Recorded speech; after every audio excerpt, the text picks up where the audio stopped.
20 ఏండ్లు ఇక్కడే పుట్టి పెరిగిన ఆడపిల్ల పెళ్ళి కాగానే కన్న వాళ్ళను, తోడబుట్టిన వాళ్ళను అందరినీ వదిలేసి ఆ ఇంటికి వెళుతుంది.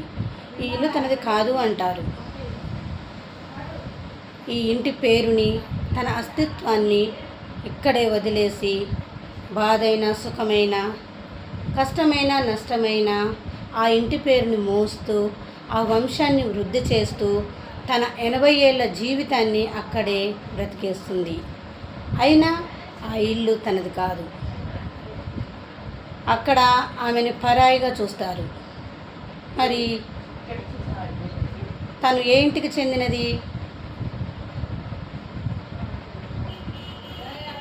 ఇంత చిత్రమైనది కదా ఆడపిల్ల జీవితం. ఎన్నేళ్ళైనా సరే ఆడపిల్ల జీవితంలో అన్నీ ప్రశ్నార్థకాలే.